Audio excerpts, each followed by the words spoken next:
Okay, so good evening po sa inyo lahat and we welcome you here in our class regarding basic hermeneutics. So ito po yung ating umpisang session and it will run almost 16 session po. So we are looking forward for 4 months kasi hindi naman tayo everyday na mag-aaral nito once a week lang. So medyo mapapahaba ng konti. But we will try to make it short kung kakayanin natin, but we are assuming maximum of 16 sessions.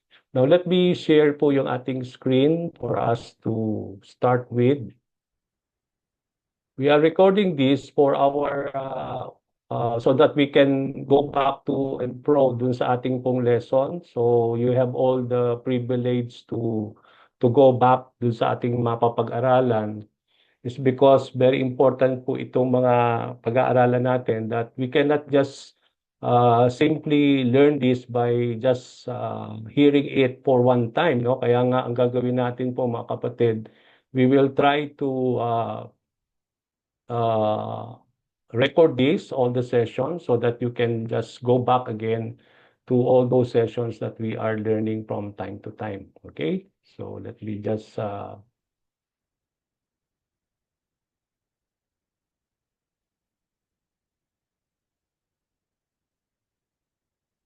okay.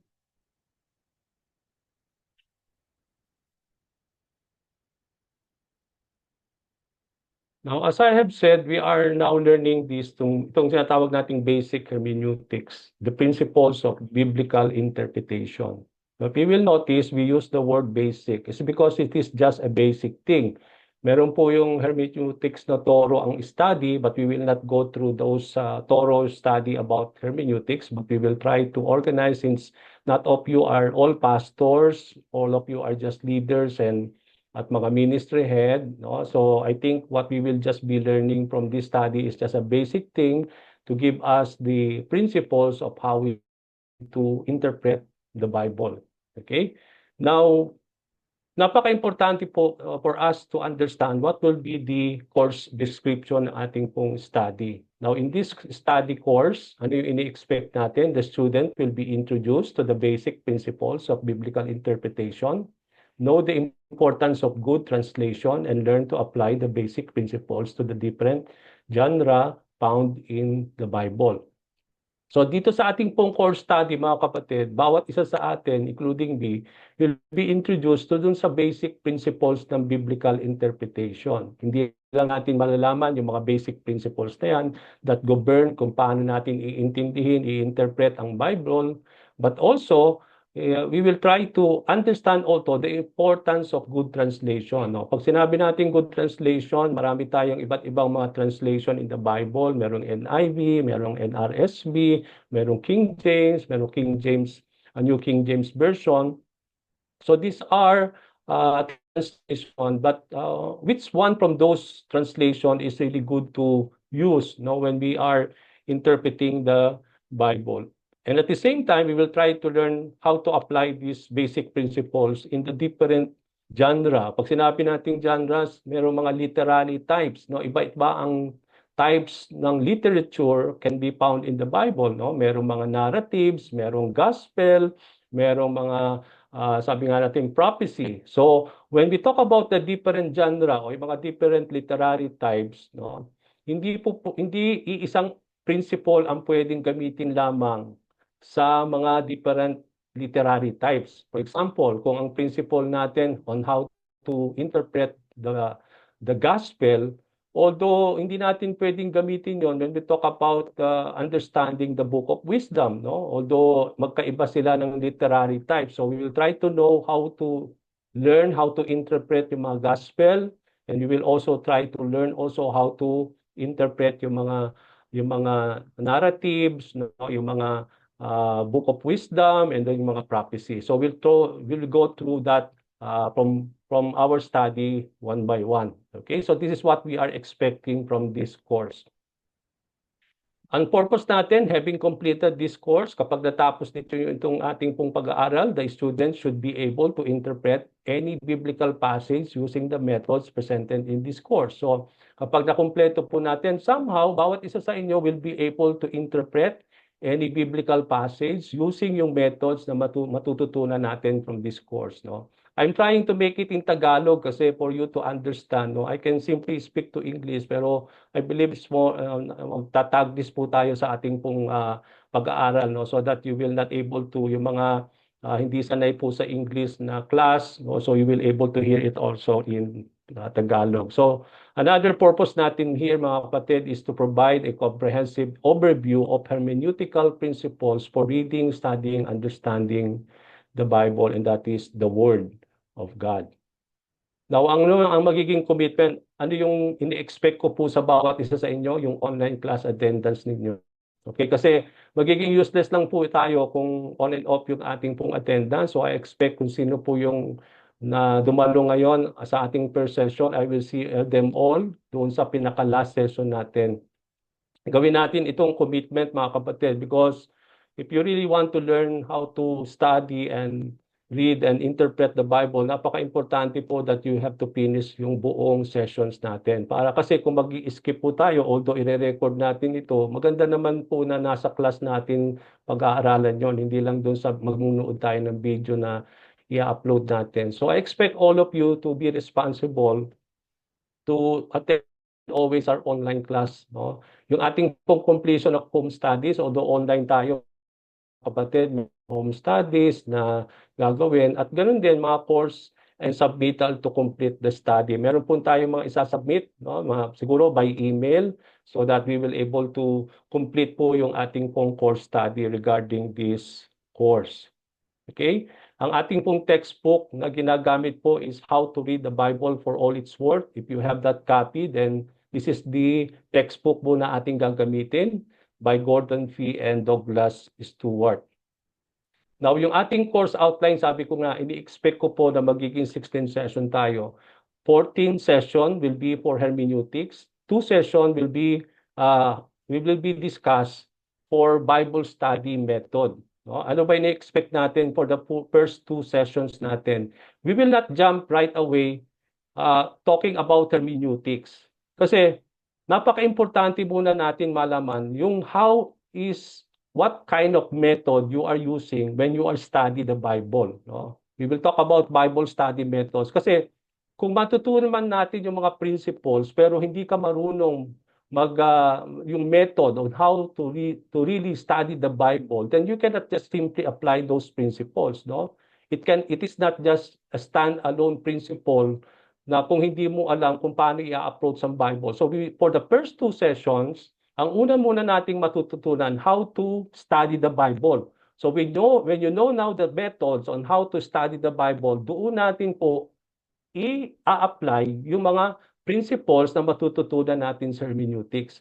Kasi kung magja-jump tayo lagi kagad sa hermeneutics, mga kapatid, and you don't know how to yung approach natin on the method that you are using to study the Word of the Lord, then magiging useless lang po itong principles na ating matututunan. So first 2 session natin today and the next session, we will talk about inductive Bible study, one of the best Bible study method. Then part 2, we'll talk about the basic principles of biblical interpretation. Magpuproceed na po tayo sa session 1 ng ating hermeneutics, yung introduction, the need to interpret. We will talk about the importance of hermeneutics, the reader as an interpreter, the nature of scripture. Ano ba ang nature ng Bible? We need to know the characteristic, the very nature of the word of the Lord. Next thing that we need to understand, yung first task, ano yung task natin when we want to interpret the Bible, yung exegesis. Ano bang ibig sabihin ng exegesis? We will talk about historical context, yung literary context, the question of content, the tools. We will also talk about the second task, and that is hermeneutics. We will talk about exegesis, the definition of terms, why is it hard to understand some passages, the problem of exegesis. Session 3, we'll talk about the practice of exegesis, yung historical study, context and contextual study. Session 4, the practice of exegesis, the study on content, principle, and application. Then magkakaroon po tayo ng examination. So itong examination natin, hindi po yung online, but we will make it as parang assignment ninyo that you have to accept, to submit. no, by email perhaps. And then after that, we will discuss what you had submitted to me. So i-discuss po natin yung mga examination na yan and then yung mga exercises natin.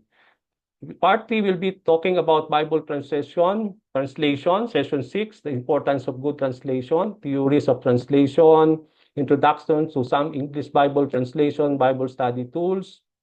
Ano yung mga tools aside from the Bible that we are using to help us to study the Bible and interpret it. Part 4, we'll talk about yung interpretation of the different literary types. Ito nga yung sinasabi ko, no? Yung iba't ibang mga literary types, hindi pare-pareho ang principle. Although merong principle na parang pare-parehas but not applicable to all. Okay? There is, paano natin iintindihin ang gospel? So there is a way for us to interpret the gospel. How do we interpret yung mga parables, no? Session 9, titingnan natin how do we interpret the book of Acts. And then session 10, we'll talk about interpretation of the epistles, yung iba't ibang mga epistles, no? The Pauline epistles, yung mga epistle ni Peter, okay? Then we will have again another examination or submittal that we will be having to close this part. And then part 5, the interpretation, tutuloy natin yung interpretation of the different literary types. We will now understand yung Old Testament narratives, yung interpretation of the poetic books, yung interpretation of the Old Testament prophecy, yung mga prophecy books, and then the interpretation, and the last will be our examination again or submittal to complete this course. Okay?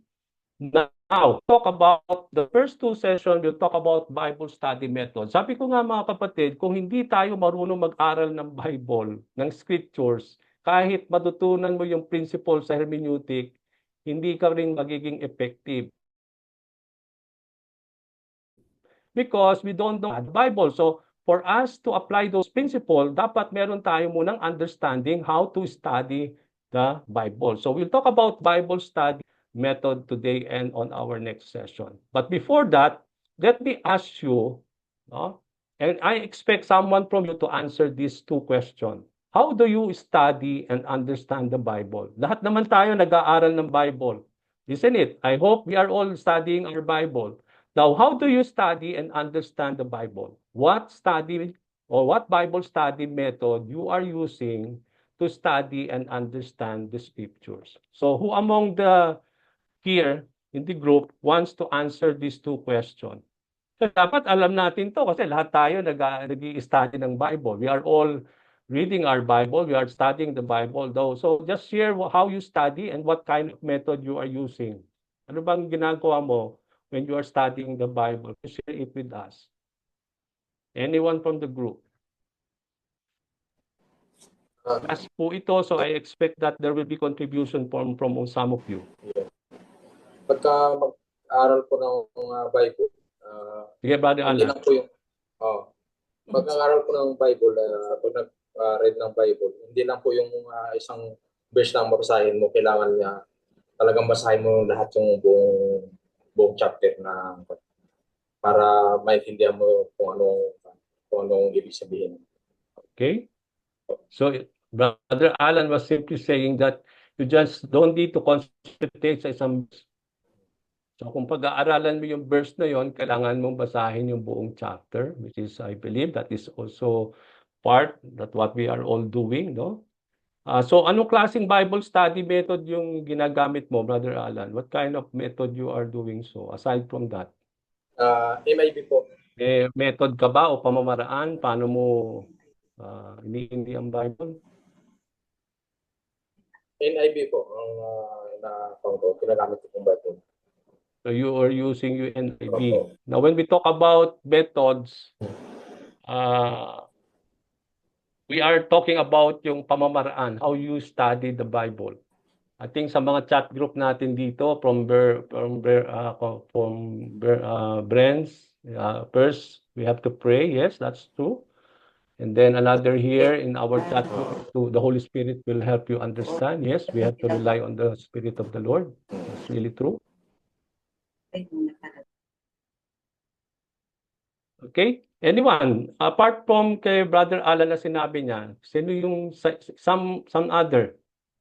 I hope you are studying the Word of the Lord. Now, ishare nyo lang sa amin, how do you study the Word of the Lord? Especially lahat sa atin nagtuturo. You are sharing every Tuesday sa inyong Bible study group. Minsan nag-e-exhort kayo sa mga prayer lighthouse ninyo. Ngayon, how do you arrive doon sa sinishare nyo? Anong method ba ang ginagawa mo muna up ituturo mo? How can you share it for all of us, please? Uh, Okay, kay Regine, cross Pastor po, references. Okay, sige. Pastor po, pwede po. Normally po, Sige lang. okay po. Normally po, pag mag-share po sa Bible study or even sa preaching, first of all, titignan ko po yung need, kung ano po yung current relevant need ng like ng study group, or tapos po ipag-prep ko po yun, and then I will get some materials po na related doon. And then until I found, tapos ipag-pray until I found a passage. Pag po sa passage, babasahin ko po yung passage and surrounding context po noon, bakit na isulat, at yung mga relevant information regarding po dun sa passage. At doon ko po umpisahan yung introduction.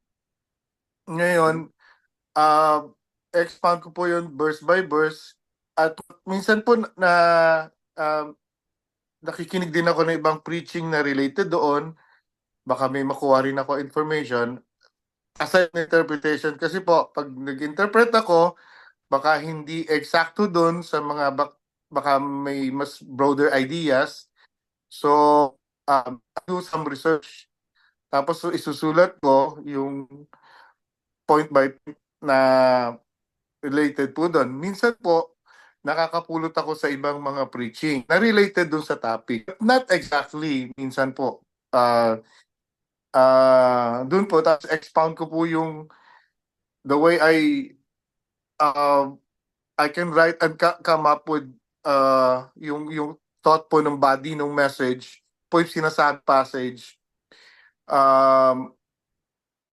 And then, saka po magdodraw ng conclusion. Okay?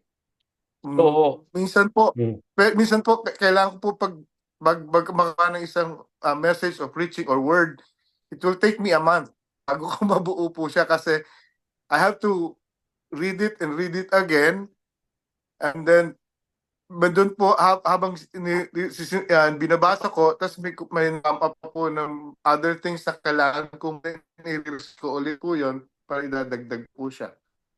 But there are times nasosobrahan ako sa research kaya mahaba yung message. Yun lang po. Yun. Okay, thank you, Brother Brady. Okay, so this is, ito yung sa mga approach, no? Yung sinasabi niya, yung tinatawag nating meron kayong topic na. Oh, and from that topic, i-build up mo yun, then you have to study yung baka meron na rin nakalagay na verse doon, then you have to study. If not, you have to find another verse to support that topic, okay, in passage, and then you have to start from there. Now, that is a good thing, no? But what if you don't have any topic at all? Kunyari, there's no topic and you are asked to exhort, to preach, and tinanong mo, meron ba tayong topic? Sinabi niya, wala. No. So how do you start? No? Yun nga po yung titingnan natin dito, mga kapatid. So that is one part, yung sinasabi ni Brother Freddy. But then if there is no topic at all, then we have to see again another thing for us to build up something that we have here. Now, Shiala and Dennis are raising their hands. So I think Brother Dennis want to answer. Hindi po, basta. Yun po, actually, ganun din po yung parang method ko yung sa topic din. So, minsan din, if it comes sa character, for example, if we're talking about Daniel, so I'm going into the book of Daniel, dun po ako nag-research, mag-aaral. And tsaka doon sa situational po, in case if they ask us to exhort regarding prayer, or regarding sa mga, let's say, enough times. So, doon po yung pinag-basean ko ng sharing and passages. So, ganoon din po, yan nga, madalas yun, Ang gamit naming method is yung based on the topic. Pero naasagot nyo na po, what if there's no topic at all? So, pumupunta po ka doon sa situation. If the situation asks for kung ano yung hinihingi na situation, then doon po ako magre-research ng ano. Though I'm using internet po, no? And sometimes I listen to other preacher na at least the idea that will come up, tapos i-expound na lang po. So, ganun po yung Okay. Then po, Okay, Pastor, so- ganon, kahit isang verse lang, so like Kuya Freddy said, yung nag-aano po ako sa mga preacher. So, kahit one verse lang ang for example, yung topic ko, expound ko doon, then talagang aanin ko yung preaching, yung doon ako babase. Tapos, yun po, babalik pa rin ako sa Bible. Ayun po, same din. Okay. Thank you, Brother Dennis and Sister Shala. I think we'll ask Sister Angel is raising her hands. Sige, Sister Angel. Yes po, good evening po. For me naman po, if it depende po sa situation po kasi po I study the Bible differently po. If I study it pagka magtuturo po ako versus if I'm studying it personally. If magtuturo po ako, of course, there's going to be the topic that's mentioned.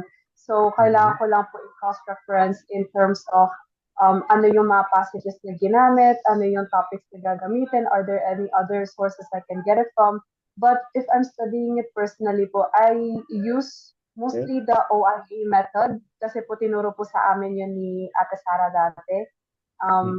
And I try my best to answer the W questions, the who wrote it, why did he write it, when did he write it, for what purpose did he write it. So yun po yung methods na ginagamit ko po if I'm studying it personally. Okay, thank you, Sister Angel. Yeah, Berna, one more. We'll ask Sister Bernadette. Yes? Hello, magandang gabi po sa lahat. Additional lang po ito, Pastor. Lahat naman na po na-share na. Bali po sa akin kasi yung pinaka-first time ko talaga, Pastor, na mag-join ng Bible study when I was, yung na-laid off ako.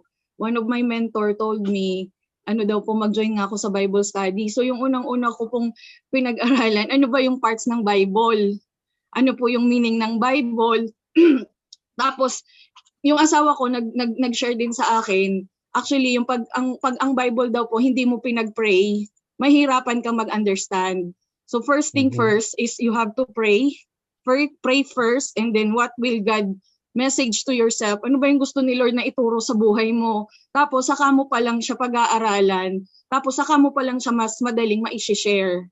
So yun po yung parang natatandaan ko. And then po yung mentor ko din po nagbigay siya ng list na unang-una ko daw po pwedeng pag-aaralan, yung pinaka magandang pag-aaralan is John. Lahat po ng gospel, kasi nandun po yung buhay ni Jesus. And then after that, salvation.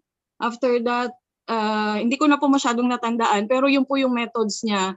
And then po, yung mga Bible verses po sa mga iba-ibang translation, kung hindi mo rin daw po siya maintindihan, pwede ka mag-Tagalog, mag-NIV, mag-NSAB, yung po nga yung ginagamit ko pong Bible is NIV, and meron din po ako minsan Tagalog Bible, and minsan po yung sa lingwahe po namin na Bicol.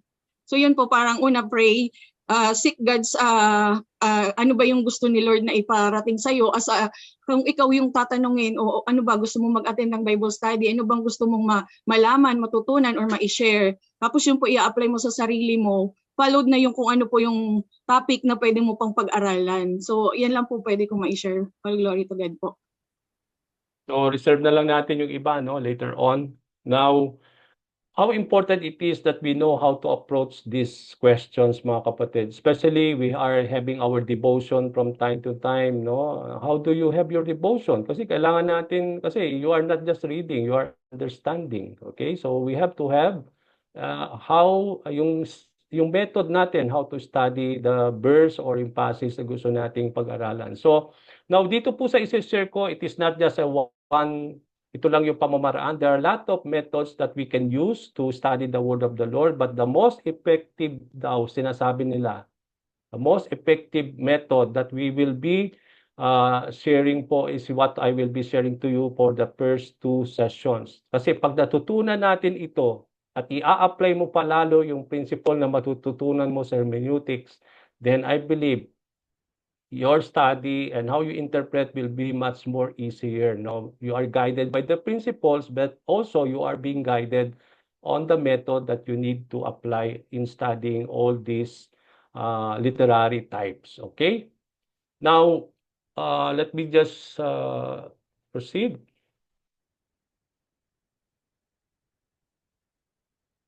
Now, when reading the Bible, are you already understanding it by way of knowing it, what it means? I hope we are all saying that, yes, we are already understanding it. Kasi hindi po ito newspaper na binabasa lang ninyo.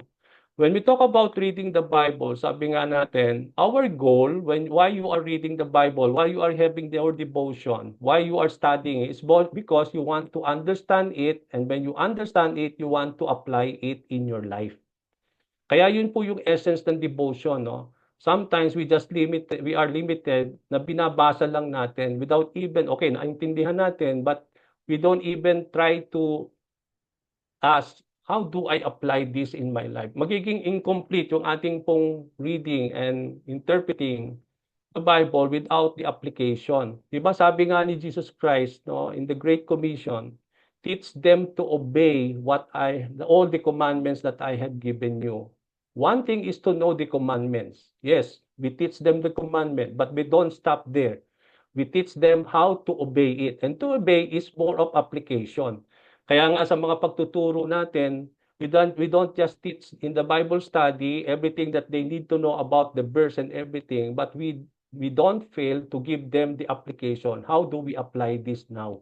Since we come to know now the interpretation of this, then how do we apply this? Natutunan na natin, nalaman natin itong passage na ito. Now, how do we apply this in our contemporary time, in our setting today? So, our goal, when you study, when you interpret the Bible, is to understand it, not only read it, understand it, and make application of what you are doing. Sabi nga, we are not hearers of His words, but doers of His words. And to do it is more of application.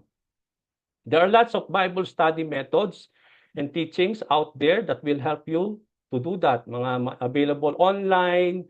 There are a lot of things. No, hindi ko sinasabi dito na iisa lang yung ating method na patututunan dito. You have all the privilege to apply all the methods, pero in tuturo ko po sa inyo is the best effective way. At yung tinatawag nating IBS, yung sinasabi ni Sister Angel kanina. Ang IBS po is Inductive Bible Study. What do we mean by this? Pag natutunan po din ninyo, napakasimple lang po ito, itong Inductive Bible Study.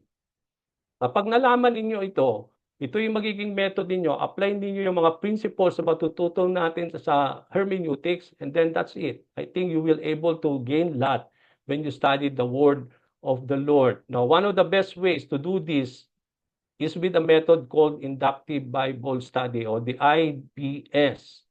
Now, what is Inductive Bible Study? Inductive Bible Study is a simple and effective step-by-step approach to interpret and study the Bible. Kaya nga, sa mga beginners, come to think, meron namang hindi mag-aaral ng hermeneutics. So, kung hindi sila makakapag-aral ng hermeneutics, paano sila mag-i-interpret? So, they need to be guided with the method, and the best method that they say that we need to have is yung Inductive Bible Study. It is an effective step-by-step approach to interpret and study the Bible. Kahit wala ngang hermeneutics, ito lang Inductive Bible Study. Kapag ito po ay natutunan ninyo at alam ninyo yung approach dito, then I believe you will gain a lot from this method. Okay? It is a time-tested and generally regarded by Bible-believing Christians to be the best way to study the Scripture. Siguro some of you ginagawa na ito, kaya lang hindi kayo nakapag-share kanina. I hope that this will be our method to be effective in our study, especially in interpreting the Bible. Okay? The goal is to walk you through the steps of reading and interpreting Scripture to apply it in your life. So we will go, even before you are reading, when you are reading, you are already understanding it. And as you understand those things that you are reading, then that's the time also that we will come up on what we have understood and try to interpret now what the word of the Lord is trying to tell us. No? What is the author's objective, why he is writing this in those times? No, not to you. He is not writing to you. He is writing to the audience in those days, in those years. So we have to consider that, no? So ang dami natin pwedeng i-consider muna. Hindi nagsasalita sa'yo. Yes, God is speaking to you today in your time, but the word has been given, written to those people in those times. So there is the context of time, okay? So tingnan natin po yan mamaya sa ating, especially also in hermeneutics. Now, let's proceed. To approach, when you do the IDS or the IBS, when you do an inductive Bible study, meron tayong dalawang approach when you study the Word of the Lord. I hope you are not doing the deductive approach. Kasi sometimes ito ang ating ginagawa.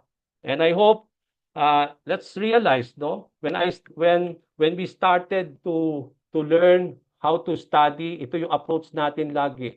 But I hope and I pray na hindi dapat ito yung ating approach. No, ang ating po is inductive, not deductive. Pag sinabi nating deductive approach, how do we do this? In deductive approach, one comes to the text with a thesis and then seeks out passages to support that thesis. Ibig sabihin, pag mag-aaral ka na, meron ka na mga preconceived ideas na gusto mong i-preach, na gusto mong ituro, at naghahanap ka lang ng text or passage to support that idea. No? Ibig sabihin, meron ka ng gustong i-preach. So meron ka ng preconceived idea, meron ka ng mga alam na gusto mo yung i-preach. And then you seek now, you're trying to come out with the text and then seek out passage to support that idea. No, parang nagiging additional na lang yung Bible. Meron ka ng sariling idea na gusto mong ibahagi sa tao. And then susuportahan mo na lang siya ng verse. No? That is something that we talk about deductive. One has already, to a certain extent, drawn conclusion. Meron ka na rin conclusion. Ibig sabihin, meron ka ng mensahe. Meron ka ng introduction, meron ka na yung, alam mo na yung magiging flow mo na gusto mo sabihin, point by point, meron ka rin conclusion. Naghahanap ka na lang ng text na gusto mong isupport dun sa idea mo, yung thesis mo. And one is dictate. Ibig sabihin, ikaw ang nagdi-dictate ng scripture rather than letting the scripture speak to you. Okay, so that is our deductive approach. Many people do this. And I hope and I pray when we study now, kapag natutunan na natin itong method na ito, we come up with our understanding of hermeneutics, hindi na natin gagawin ito. Ayaw natin deductive approach. Ang gusto natin yung inductive approach. What is inductive approach? In the inductive approach, one lays aside, tatanggalin natin lahat yung mga meron ka nang narinig na preaching sa amin ni Pastor Abel, tatanggalin natin yon, no? Tatanggalin natin yung mga preconceived ideas. First, lay a groundwork of observation. Sometimes when we read the Bible or scripture or verses, we already have those ideas. Hindi na natin ino-observe yung text itself. Hindi na tayo nagbababad dun sa pag-understand nung salita ng Panginoon. But if you want to have an inductive approach, you have to lay down everything that you have in your mind, empty yourself, and do a groundwork of observing what the passage is telling us. Conclusions are not, hindi ibig sabihin nun, may conclusion ka na. Yung conclusion mo, kukunin mo rin doon sa passage, doon sa inobserbahan mong passage. Ibig sabihin, pag ako'y nag-aral ng Bible, wala pa akong mga conclusion. Wala akong mga point by point na. Ibig sabihin, I will draw my point by point. Kukunin ko yung point by point ko. Yung mga gusto kong sabihin, yung aking conclusion, doon sa text itself, from the passage itself. No? Ibig sabihin, we will be faithful to the word of the Lord, to the verse that we want to understand. Wala tayong mga idea, hindi natin i-apply doon. But let the word of God speak unto us. Okay? We are not dictating. It is the word who's speaking unto us. So we have to listen. We have to observe. So the thorough examination of the content becomes the basis of one's conclusion. Kapag pinag-aralan natin ito, yun ang magiging basis ng ating conclusion at nilalaman ng ating passage. One is letting the scripture speak for themselves. So let the scriptures speak for itself unto us. We don't have anything. We have to empty everything when we study the word of the Lord. Inductive Bible study draws its conclusion from the text, not on our assumption. Hindi tayo nag-aangga, bibigay ng assumption. Lalo na kapag tuturo tayo, nagpipreach, hindi assumption po yung ating pong tinuturo sa kanila. Assumption can be it or not. Pag sinabi natin you are preaching the word of the Lord, you are sure that this is what the Lord God is telling us to preach to the people. Hindi is po mga assumptions. So everything, yung message, yung body, yung conclusion, whatever we are preaching, it should be done how the word is telling us to do so. So this is what the inductive Bible study is drawing to the conclusion, not from the text itself, not from our assumptions. Okay, inductive Bible study. When it comes to the Word of God, inductive Bible study is the best way to study. We want to interpret and understand the scriptures based on the evidence presented to us, instead of our preconceived notions or ideas of what we want to assume the text says. So we will base on the evidence being presented to us by the Word of the Lord. Doon lang tayo magbababad. Doon lang tayo kukuha ng lahat ng mga bagay na gusto nating malaman. Hindi tayo mag-aalis doon sa sitwasyon nun. Yes, nasabi kanina ni John, we have to consult other scriptures. Yes, that's really true. But before you doing that, you have to concentrate first on the text and the passage that you are learning. At kapag tayo naintindihan na natin doon, let's go back. Ano yung mga ibang text passages that support the same thing as this passage you are learning? Just to support this text, na hindi lang ito ang tinuturo nitong pinag-aaralan nyo, ito rin ang sinasabi nitong mga passages. So scriptures interpret scripture. So we have to find other parallel passages, parallel subject that we have to, when we are studying this thing, to support what we are laying down to the people. Okay, it's just for the sake of supporting it. No? But then, hindi tayo kagad muna magpupunta sa iba't ibang mga text, but we have to concentrate on the verse yet that we are trying to understand, no? Just try to interpret that verse and try to understand based on the evidences that being presented to us in that passage or in that verse. The inductive Bible study method helps us achieve our goal of understanding scripture and making application for our lives. Kapag nagawa natin ito, kasi nandun na yung interpretation, nandun na rin yung application. It does this by treating the Bible as it should be. Sabi ko nga, maging faithful kayo sa salita ng Panginoon. No, hindi natin dinidistort. Pag sinabi natin distort, dinitwist natin yung meaning. Kasi gusto natin palabasin yung preconceived ideas natin. Gusto nating palabasin yung mga bagay na gusto nating palabasin, at parang to the extent that we are trying to twist what the Word of God is trying to say. No, but we don't do that. No. We have to really be faithful in the word of the Lord. We first observe what the text says before we even interpret and apply it.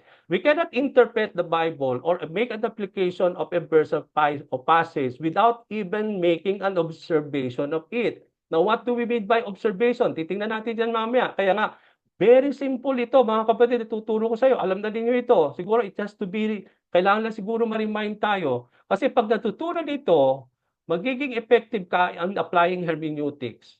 Yan sinasabi ko sa inyo, mga kapatid. So we have to learn this first. And when you are able to learn this, then apply the principles of hermeneutics, you will be really effective in drawing the message that God wants us to have whenever we preach and teach the word of the Lord. Even in your devotion, when you are studying it by yourself. Okay? Now, the hermeneutical trial. Even in this IBS, into sa inductive Bible study, ina-apply na natin yung hermeneutics, yung principle ng hermeneutics dito sa inductive Bible study. First, when we do a hermeneutical triad, the Bible is a historical book. It is several thousand years old and was written over centuries. This means we cannot approach it like a book written in the 21st century. It means to say we are reading books today.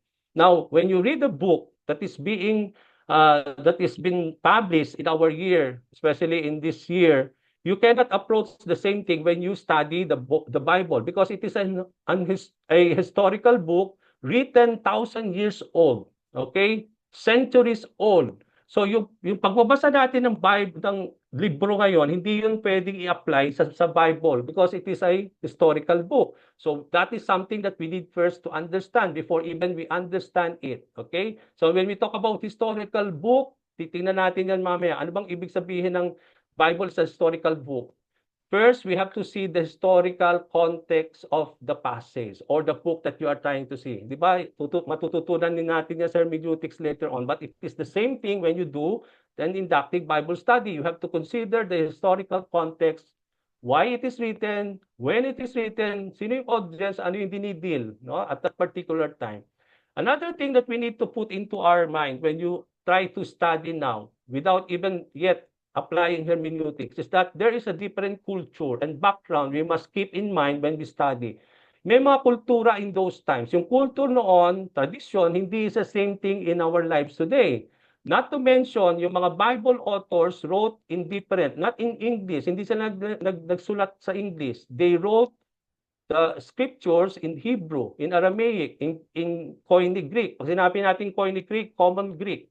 Okay, and it is only been translated later on in English and in different languages. But originally, mga manuscript na sinulat, they are all Aramaic, Hebrew, Koine Greek. So sometimes there is no equivalent English for a Hebrew word or Aramaic word. No? Tinitingnan na lang nila kung ano yung malapit na English dun sa mga words na yan. But there are times that there is no equal 100% equivalent of English dito sa mga words na ginagamit po in the original context.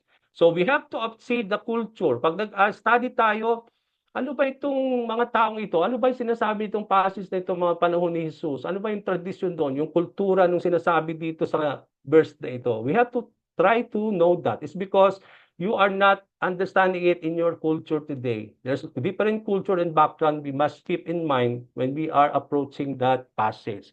Another thing is its language is old and requires translation.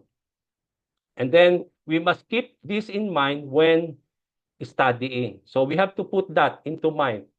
Okay? Pag sinabi natin hermeneutical trial, second, the Bible contains many different literary types. Okay? Now, aside from the historical context, there is the sinatawag nating literary context sa hermeneutics, and that's what we mean by literary genre or different types of writing. Sabi ko nga, sa Bible, merong mga gospel, merong epistle, merong narratives, merong book of wisdom, may prophecy, book of prophecy. So, iba't ibang mga literary types. And we need to understand first, ano ba ito mga literary types na ito, no? And how it differs to one another, and how do we approach in understanding it? Kasi meron siyang sariling mga principle on how to understand them. We cannot read each book of the Bible the same way. Yun ang sinasabi ko, no? Scripture contains history, prophecy, letters, apocalyptic literature, poetry, and so on. This is the Bible, okay? Makakakita kayo ng mga history dyan, historical mga story, mga prophecies, no? Mga letters. Letters are epistles, no? When we talk about epistles, mga letters yan ni Paul to a certain church.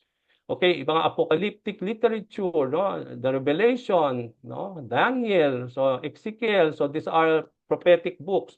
And then poetry. We can see the book of Psalms and Proverbs. So each passage needs to be read and understood based on its given genre, which in turn affects how we interpret it. So kailangan natin i-consider yung genre nyo, yung type nung binabasa natin. Kung saan nakapaloob itong verse na ito, ano ba yung buong libro na yan? Kung saan nakapaloob yung verse o chapter na pinag-aaralan ninyo. Finally, the third, hermeneutical trial. Tatlo ito, no? First, historical context. Second, literary context. Third, we must understand that the Bible is a theological book. God wrote and teaches us about himself in the Bible. In every writing, it is the book of God. God is revealing to us in the scripture. So what is God is revealing to us about him? Okay, especially in his words. This is another fact we cannot ignore in our interpretation. We talk about that God wrote and he is teaching us about himself. And sometimes our approach is that wala tayong inaalis natin yung ano na yan, yung idea na yan o yung everything that God is writing unto us or God is speaking unto us For what? For us to know Him. And that's the purpose why He revealed Himself through all these books, to all these writings. So, ang ating approach that is that what is something from this passage that talks about God? Kasi sometimes hindi natin iniintindi yun. Inuhugot lang natin yung verse without even understanding what God is revealing Himself on this verse. So we try to make it out of context, no? Hinuhugot natin yon without even telling ano ba sinabi ni Lord patungkol sa Kanya. So that is something that we need to put always into mind when you are studying the word of the Lord. Okay? Yung iba, makikita natin yan sa hermeneutics. But in this inductive Bible study, I think that's more than enough for us to study the word. The historical, literary, and then the theological context of the passage in the book. Hermeneutical triad, we must consider history, literature, the theology in every aspect of inductive Bible study. Without it, we may fail to get the correct interpretation. Kung hindi natin i-apply itong historical context, literature, on how we approach that literary type, at ano yung tinuturo dito about everything about God, then we will fail to have a correct understanding of our interpretation of what we are trying to learn, mga kapatid. So we have to consider that always, put that always into your mind when you're studying it. Okay? Pag sinabi nating historical context, ano yung mga question na dapat tanungin mo when you try to study a passage, a verse? Pag sinabi nating historical context, what is the geopolitical context of this passage? Ano ang makikita ninyo at that particular time, no? Yung history, what is the political thing or geopolitical context of this passage or this book or this chapter? Is there anything significant going on in the world at this time as it relates to this text? Is there any significant going on in our world, no? in the world at this time as it relates to this text? Another thing that we need to understand is that are there aspects of culture we must keep in mind?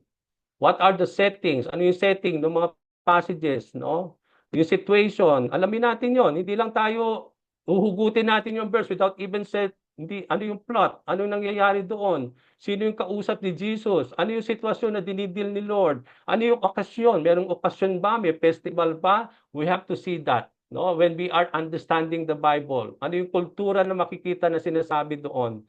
Okay, so we have to consider this. Marami pa po itong historical context, then we will try to see that more in the hermeneutics. Okay? Pag sinabi nating literary context that we need to put into mind, where does this fall in the scripture? Ano ba siya? Anong type ba ito? Prophecy ba siya? Gospel ba siya? Epistle ba siya? Is it in the Old or in the New Testament? What section of the New or Old Testament is it contained in? What is the genre or the subgenre, or are there multiple genre na nakapaloob doon? How does the passage relate to what precedes or follows? Yun nga, titingnan natin yung mga previous chapter and then yung mga susunod na chapter. How does this passage relate to those things? So what is the surrounding context? Yun nga yung sinasabi natin dito. We don't just concentrate on the certain verse without even understanding the chapter and that chapter to the whole book. Malawak po yung study. Although isa lang verse ang pag-aaralan natin, hindi po ninyo doon lang kayo magko-concentrate. Try to see that verse on the whole chapter and then what this chapter says on the whole book and with the other chapters that preceded out of it. No? Yung bago yung chapter na yon, ano yung susunod chapter. We have to consider that because when we talk about the book, a certain book, there is a specific already something, no, why the author was writing about that book. So, ibig sabihin, meron na siyang something that he wants to present. Okay? Di ba sabi sa Book of John, for example, in the Book of John, we are studying the Book of John every Friday with some of believers in the Lord, and I'm teaching that. Di ba ano ba yung pinaka-goal ni John? Bakit sinulat niya yung Gospel of John? Isn't it? It says there that not all were written here, but it was written for those people who will able to read this so that they may able to believe on the Lord that He is indeed the Messiah and that He is indeed the Son of God. So he's writing, John is writing, presenting his writing, this gospel to the people so that they may believe. And when they believe, they may able to know that Jesus Christ is the Son of God, and that they may find life in Him. So lahat ng chapter ng Book of John, ng Gospel of John, yun yung binubuo ni John. Kaya wag nating aalisin yun yung gusto niyang i-present sa bawat chapter ngayon ng Gospel of John, yun yung represent ni John. Kaya dapat wag yung tatanggalin yon. You have to put that whenever the time, ano yung pinaka main idea ng book, kasi yun yung pinipresent, sinusuportahan ng writer yon sa bawat chapters na kanyang sinusulat. And when you don't know that, then you will be now out of context without even knowing ano yung purpose ng book. Okay? What is the main idea of the passage? Ano ba yung tinuturo itong passage na ito? Yung main idea. Pag sinabi nating theological context, I will be going past, mga kapatid. What are the key themes? Pwede naman ninyong balikan ito. What are the key themes presented in the text? Ano yung mga themes na nakikita natin dito? What covenants are in the place at that time when passage is written? Di ba, merong Davidic covenant, Abrahamic covenant, Noahic covenant ng panahon ni Noah. Okay? We talk about Jesus Christ, the covenant in the New Testament, no? So what does this covenant is taking place at that time? How does the passage relate to the overarching narrative of the gospel? So ang dami dapat nating consider. Hindi lang ito ganun kadali, mga kapatid. But when we are able to, also sa umpisa, medyo mahihirapan tayo when we apply this Bible study method. But this is the right method to study the Word of the Lord. Kaya nga, iniintindi natin at ipa-practice na natin. And because this is the right way to study the Word of the Lord, to be faithful in understanding and interpreting the Bible. Now, how do we do an inductive Bible study? First, pag sinabi natin IBS, o inductive Bible study, may tatlong or apat na pamaraan. Observation, interpretation, correlation, application. I hope this is what you are doing. Alam ko, baka ito na yung ginagamit ninyo. It may be na nire-repress ko na lang kayo kung yung mga ginagawa ninyo, or maybe parang hindi niyo alam ito, so praise the Lord, you are able to know it now. So what do we mean by inductive Bible study? The first thing, hindi ka muna mag-i-interpret. Sometimes we jump always to interpret the Bible. Yun yung laging, kapag nagpunta tayo sa isang verse, ini-interpret na natin without even knowing, inoobserbahan, what does this passage is telling first? Ano bang sinasabi nito? No, ano ba yung setting dito? Ano ba yung mga bagay na dapat alamin ko muna na sinasabi dito sa verse na ito? So what does this passage or verses? When we talk about interpretation, what does this mean? Okay, naobserbahan mo na, nalaman mo na yung mga character, yung plot, yung mga kung ano-anong sinasabi muna. Hindi ka muna nag-interpret dito, ina-analyze mo muna yung sitwasyon. Ano yung sitwasyon na yun? Maayang si Jesus ay nagdi-disclose sa mga Pharisees, anong mga panahon na yon, saan nangyayari yon, sino yung mga nandoon. Alamin mo muna, let the scripture, observe muna, huwag ka muna interpret. Observe the languages, yung mga tense, yung mga words. Ano yung, pag sinabing words, Passover, ano ba ibig sabihin ng Passover? Look onto the word first. No? Hindi tayo mag-interpret. Take note of the words na hindi ninyo alam. Observe first. Ano ba ito? Look. And then later on, titingnan natin yon. So, you are just observing it. So, napakahalaga when you are doing inductive Bible study, meron talaga, bukod the Bible, meron kayong pen and paper. Because you are trying to study. You are writing down things so that later on, makakatulong yan sa inyo when you interpret and apply it. So, when we talk about correlation, what else is being said and explained? Ano ba ang sinasabi pang iba dito at binibigyan ng kahulugan? And then application, what does this apply to my life today? At the bottom line, why you are studying? Paano ko mai-apply ito? Kasi many times we just try to stop when we know already the interpretation. But that is not what we are trying, hindi yun ang goal natin eh. Yes, we want to interpret. Why you want to interpret and understand is because the bottom line of this, God wants you to apply what you have learned. So how does this apply to my life? Na kung kailangan i-correct natin yung ating buhay sa nating natutunan, kailangan natin gawin yon. Kasi magiging nonsense, you have studied, but you don't want to obey. You don't want to submit. You don't want to even to correct of what you have learned from the Lord. So, application is so important, mga kapatid. And that is sabi nga natin, without application of what we are learning, it will be just incomplete, yung ating pong pag-aaral. Okay? So, observation, interpretation, correlation, and application. When we talk about observation, anong ibig sabihin niyan? Compare translations. Okay, yun nga. Mahalaga na hindi ka lang mag-rely sa NIV mo. Tingnan mo rin sa NLT. Ano sinasabi ng NLT? Tingnan rin sa King James. Kasi, napakaganda na you compare the translation. Kasi yung mga hindi nasabi dito na parang masyadong mabigat, you are able to see others and try to also to understand it from the different translations of the Bible. Kaya napakaganda kapag nag-aaral tayo, especially when you are a preacher, you compare translations. You read in different translations of the Bible.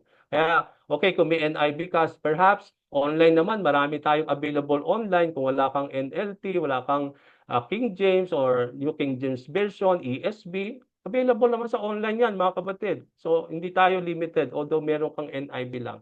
Okay, compare different translation. Ask question. For me, when I study, I always ask question. Lord, ano bang ibig sabihin mo dito? Ano bang sinasabi nito? I always I interrogate the scripture, my verse. Tinatanong ko yung scripture. Ask question. We need to ask the question when we observe. Kasi nandyan po yung meaning niya. Nandyan yung interpretation from those questions. Find keywords. Yung baka hindi ninyo naintindihan, na kailangan natin i-look sa Bible dictionary and everything, write it down. Kasi nakahalaga yon. Hindi binanggit yun na parang wala lang dating. Binanggit yon is because may importance yun. So we have to find, because knowing the meaning of that word will give us the, somehow it will contribute dun sa passage na pinag-aaralan mo. Okay? Observe the literary pictures. Anong literary type ito? Yung mga pictures niya, no? How it is being written and presented. And then analyze the structure. Dito, parang nag-o-observe ka lang, wala ka pang ginagawa, mga kapatid. Parang nagsusulat ka pa lang. No? Yung mga character, itong setting, anong time ng mga nangyari yan, no? Yung mga ano bang nangyayari. Just put that all in the words. Again, and ask question. Who are the characters here? What are they are doing? Who are the audiences?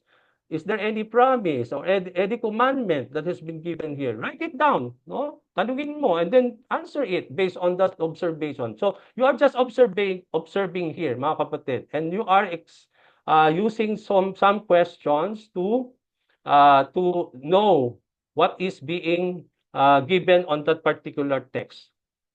Ngayon, interpretation and correlation, consider the context. Ngayon, kapag nag-i-interpret na tayo, tingnan niyo yung mga context. Ano yung context natin? Historical context, yung literary context, yung theological context. I-apply na natin to dito sa interpretation natin. Compare the scripture with scripture. Maghahanap na tayo ng ibang mga scripture. Sabi nga ni Region kanina, na ano yung ito sinasabi ni John, si John lang ba nagsabi diyan o baka naman meron siyang parallel sa Matthew, sa Mark, sa Luke o sa John, okay? So we have to see that. Or mayroon bang binanggit si Paul regarding the same thing as what Matthew is trying to say. So compare those scriptures. Try to see if there's the same thing, okay? Word studies, no? Yung ni-write down niyo sa observation niyo. Titingnan na natin yung mga meaning niya. Tapos mga topical studies, no? Kailangan natin consult other resources. Yun nga, you can go to the internet, no? You can go to that. Tingnan natin mga preaching na nag-preach na ganun yung passage noon, pakinggan nyo, pero wag nyo kopyahin. Tingnan nyo lang muna yung you have to consult kasi there are times that we are just using what they are saying. And you are missing a lot. You are just copying and you are saying what they are found out, but you had not found it by yourself. So kailangan muna tayo siguro mag-aral. You had done your part, and then before even going to the internet and try to hear what they are saying about your passage, do your first. Gawin mo muna yun sa'yo. And then try to add na lang kung tingin niyo kung tama yung ginawa mo. Kasi if you will just always rely on the internet, hindi tayo matututo, mga kapatid. You have to do it by yourself. You have to get bigger with the word of the Lord and try to understand it by yourself first. And then try to compare what you had understood with other available resources in the internet or book. Kasi yun yung kailangan talaga. Hindi tayo, we go directly to the mga commentary, doon na lang tayo hugot. Kasi pag sa commentary na tayo, nandun lahat yung mga meaning na eh. So hindi ka na nag-study doon. Kinopya mo na lang ng kinopya yung commentary, yung nag-aral nung gumawa nun. Siya ang nag-aral, kinopya mo na lang ng kinopya. Tapos ipipreach natin yon mga kapatid. I don't think you have to do that. We have to have our own. And then yung mga yan, additional tools lang po yun. Hindi lang natin kokopyahin yon. Additional tools to add to what you are trying to learn. But you have your own. Okay, so parang dinadagdagan na lang ninyo yung mga nakita ninyo. And that is something that we have to do when we try to do this. Application, establish the relevance, appropriate the meaning. Okay? Ano yung relevance nito ngayon sa ating time? Remember, these are written years before you. So, yung time at dinidil nung author at that time is different from what is dealing. Okay, kung meron parehas siya, ngayon, it may be the same principle. Okay, we have to establish yung relevance noong mga panahon na yon in our time today. So, and appropriate all those meaning in our contemporary time. So, makikita natin yung gap dito. Kasi, this was written centuries back, old years back. So, ang layo ng gap natin from those writings. So, put that into your mind, no? So that we have to put ourselves first there. Parang ilalagay mo sarili mo, isa sa kang mga nandoon noon. Para malaman mo muna yung lahat ng mga nandoon sa year na yon, and then you bring that in your time today.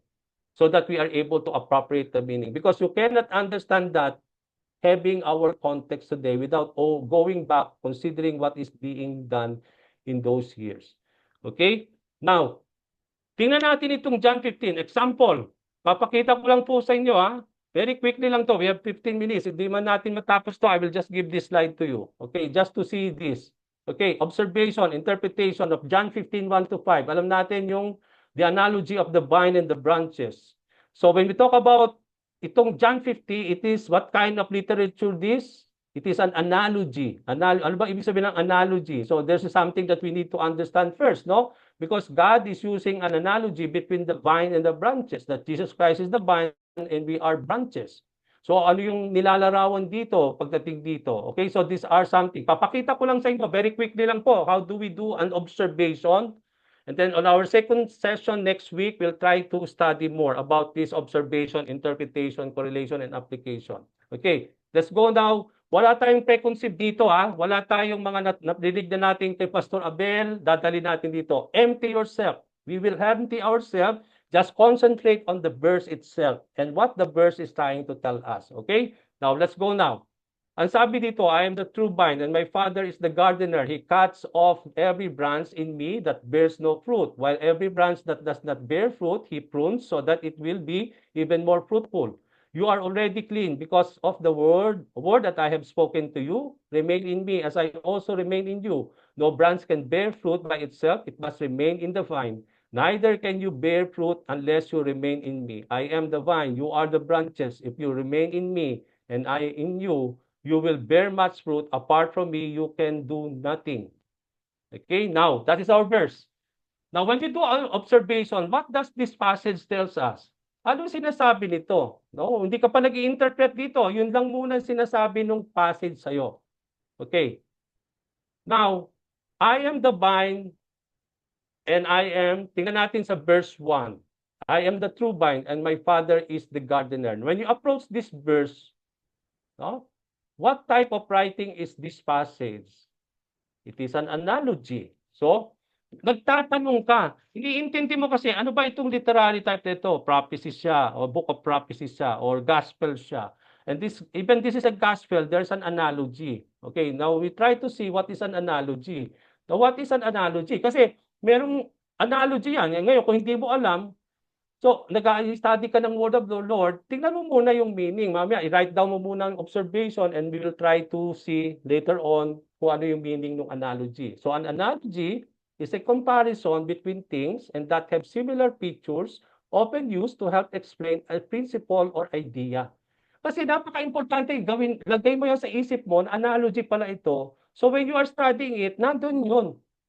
That Jesus Christ is trying to compare things. He's comparing Him as a vine and we as branches. No? Kung hindi mo maintindihan yon na ito'y analogy, then you are missing here a lot. Okay, so we have to put that first into our mind. Okay, What is the comparison being pictured, having similar features in this passage? Dito lang sa verse 1, I am the true vine, the Father is the gardener. Vine, gardener, and branches is likened to Jesus Christ. The gardener is the Father, and sabi nga natin, and disciples are, sabi nga natin, as we are the branches. Okay? So dito makikita natin yung vine, gardener, and branches ay kino-compare kay Jesus Christ, kay Father, at sa kanyang mga disciples. Okay? That the vine is Jesus, the gardener is the Father, and we as disciples are somehow like the branches. So yun ang kino-compare dito ni Lord. So kailangan mo munang tingnan yon. Hindi ka pa nag-i-interpret dito, pero it add already to your interpretation later on. Parang ino-obserbahan mo lang muna yung text, and you are just writing what this tells you. Okay? Andun pa sinabi dyan, who was speaking in this verse? It is Jesus. Doon mo doon, Jesus Christ speaking. Whom he was speaking to. At sino kausap niya nung tinuturo niya itong analogy na ito? His disciples. Okay? Who is the true vine? Kasi simple lang. Sabi niya, I am the true vine. No, who is the true vine? Jesus. Lagi niyo, Jesus. What does the word true vine imply? Ano bang ibig sabihin ng true vine? Kasi sinasabi ni Jesus Christ, he was a true vine. Now, kung hindi natin alam ang true vine, then we have to understand that. No? Ano ba ang true vine? The truth that there are false vine. Ginamit niya yung true. Okay? The word true. Tingnan niyo po ito, When you are studying the Word of God, you study word by word. Bakit nilagay dyan? Bakit hindi sinabi ni Lord, I am the vine? Bakit sinigit niya yung true? Because apart from the Lord, there are false vines. Okay? So merong apart from the Lord, ito yung mga ibang nagtuturo or mga prophets, mga false prophets, no? That they consider themselves also as being the vine, that yung mga followers niya, they have to stick to them. So sabi niya true. Kaya sinigit yung true is because Jesus Christ knows that there are false vine, no, apart from him. Okay, so doon pa lang may interpretation na tayo, no? Come to think, no, nag-o-observe pa lang tayo dito word for word. Pero may mga meaning na kayo makikita diyan, mga interpretation. So, ibig sabihin pala, kung dito pa lang, pwede ko lang i-preach kagad ito. That I am the true vine, ibig to say, kapag nag-interpret ako, ang sinasabi pala ni Lord dito, ito, nag-interpret na ako, that He is not only the true vine, it means to say that apart from the Lord, there are false vines na mga false prophets that people cling to. No? O yun, interpretation na po yan. Just knowing yung word, the true vine. Okay, these are observation first, no? And makikita ninyo, it added now to our understanding. Because you are just simply observing words, trying to ask from what you are seeing. Okay? What is a vine? So sinabi niya, I am the true vine. Ano ba yung vine? No? Kung hindi mo alam, tingnan mo. A vine is a plant that spreads by creeping along the ground or climbing up some kind of support. The example is a grapevine. Okay, one of good example of a vine is the grapevine. Okay, now who is the gardener? Kasi sinabi dito, my father is the gardener. So who is the gardener? So the father pala is the gardener. He is likened. Lagay nyo doon kasi may implication yan sa interpretation ninyo mamaya. So just ask question, what, who, was, what, no? Just come to think, I'm just asking, who, whom, who, what, who. Ginagamit ko lang yung mga yan just to ask the word or the verse because what the verse is trying to say. I'm just using question on what the verse is trying to tell me. Okay, punta tayo sa question, verse 2. He cuts off every branch in me that bears no fruit, while every branch does not bear fruit, he prunes so that it will. What are the works of the Father? Diba sinabi doon that the Father is gardener? Now, sinabi dito sa verse 2, yung work ng Father as a gardener. Anong ginagawa niya? What are the works of the Father na sinabi dito? He cuts off every branch that bears no fruit. Okay?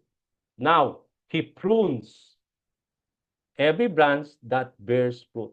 Ang ginagawa niya, He cuts yung mga walang fruit. Yung mga branch na may fruit, pinuprunes niya. So there's big difference here. He cuts off and then He prunes. He cuts off yung mga branch na bearing no fruit.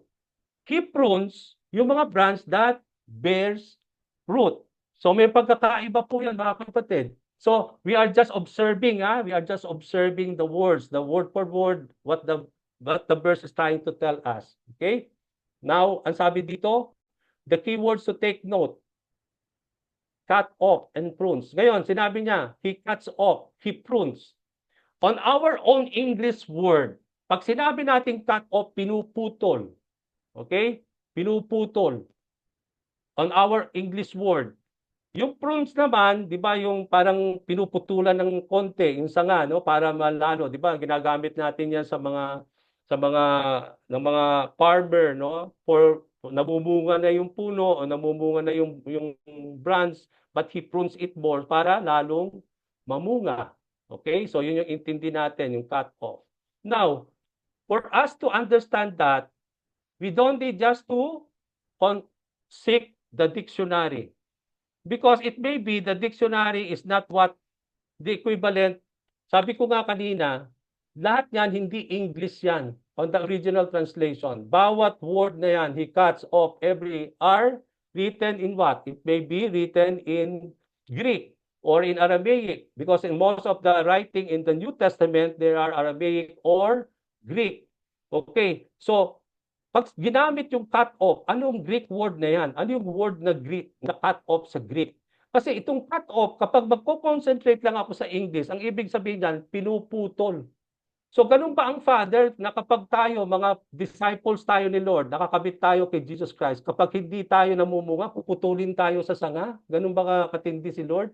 Ganun ba si Father? Puputulin tayo? Ganun ba yung gagawin ni God sa atin? No, kung tayo hindi namumunga but we are still clinging on the Lord, is that what cut off means? So, napaka-importante tingnan yan. Okay? Cut off in the Greek word is airo. Anong meaning ng Greek word na airo? When he used that word airo sa verse 2 ng chapter 15, to lift up, to take up, to raise up, hindi dyan cut off na puputulin. Ililip ka ni Lord. May gagawin si Lord sa iyo para mabunga ka, hindi ka tatanggalin sa sanga. Kundi may gagawin si Lord sa iyo bilang sanga to lift you up, to take you up, to raise you up out of His grace so that you are able to bear fruit. Okay, kasi kung mag-i-English lang tayo, hindi yun ang sinasabi ng English. Ang English is cut off, tatanggalin, puputulin. And sometimes we fix that. But that is not what Jesus Christ is trying to say. He cuts off every branch that bears no fruit. He is lifting them up. He takes them up. He nire-raise sila. Okay, ng Panginoon, meron siyang ginagawa as a gardener para mamunga tayo. Hindi tayo tatanggalin, puputulin, ang ibig sabihin nun. So, here, makikita ninyo, hindi pa tayo nag-i-interpret, pero nag-i-interpret na tayo, may pipits ka na, okay? Kasi nagluluk lang tayo ng mga words, inaalam yung mga meaning, at itong mga ito, meron ka ng ipipits later on na ini-interpret mo na ito, no? But then, you are just observing, you are just asking question, inaalim yung mga words, no? Tinitingnan sa dictionary yung everything that we need to understand. Okay? Now here, prune, Greek word is katarare, meaning to cleanse. Nililinis. Nililinis tayong patuloy. No, it may be different from the farming itself, pero when God used or the word of God used, He prunes so that it will be even more fruitful. Sa buhay natin, nililinis pa tayo, kine-cleanse pa tayo lalo ni Lord through the Holy Spirit so that we will bear continuously more fruit in our lives. Hindi yun talaga applicable sa farming, talagang prune, no? Yun ang tingin natin, parang but somehow in the biblical understanding of it, although prune was used here, it is more of cleansing a person or cleansing a believer so that through the cleansing of the Holy Spirit, as the Lord continue to cleanse them, they continue to bear more fruit in their lives. Okay, here, I will stop, no? Hindi natin tutuloy ito. We don't want to go beyond our time. We are now already 9 o'clock. So dito, ang gusto kong ipakita sa inyo, mga kapatid, by the things, tutuloy na lang natin ito sa susunod na session. You are just observing. You are trying just to study the word. Hindi ka pa nag-i-interpret, pero the way you try to observe now, nandun na yung mga meaning, no? Makakabuo na ako ng preaching dito, mga kapatid. from this verse itself, sa mga nakikita ko dito, makakabuo na ako ng preaching na ituturo ko kagad. From what I observe, from what I study from the Word. Okay, I can already make a teaching out of this. Okay, so but how do you arrive on that? It's because you already observing. You are just simply concentrating on the Word itself. Wala kang idea na inilagay dito. Ang hinahayaan nating mag-speak sa iyo yung Word. Tinatanong mo siya, he cuts off, ano bang ibig sabihin ni Jesus Christ nung sinabi niya na he cuts off, na kinakat off ni Father yung every branch in me? Ano bang meaning ng cut off? So you have to see. May mga additional tools tayo online. Okay, you go to, meron tayong mga understanding in Greek. Tingnan nyo po yung sa may mga online tayo ng mga English words na merong mga number nakakabit sa bawat word sa English. Tingnan nyo po yung mga number na yon, yun yung Greek nung word, and then bibigyan sa inyo yung litera, yung talagang understanding of the Greek word. Makikita ninyo yung English equivalent malayo dun sa meaning ng word na yon in the original context. Kagaya nitong cut off nga, no? Kasi kung hindi natin titingnan yan, you did not research, then mamamali na kaagad ang interpretation natin. Kasi sa cut-off natin in our modern English, tatanggalin, puputulin. Eh, masyado naman palang ganun pala si Father, no? Na paano kung hindi pala ako mamumunga sa buhay ko, kakat up niya ako, although gusto ko pang manatili kay Lord. Okay, but he is just, he is lifting you up palang ibig sabihin nun in the original Greek word. Okay, so I'll stop here, mga kapatid. I hope you will be excited more, no? Ang assignment mo ninyo, try to approach, try to study muna yung John chapter 15. So we will discuss that more on our next meeting.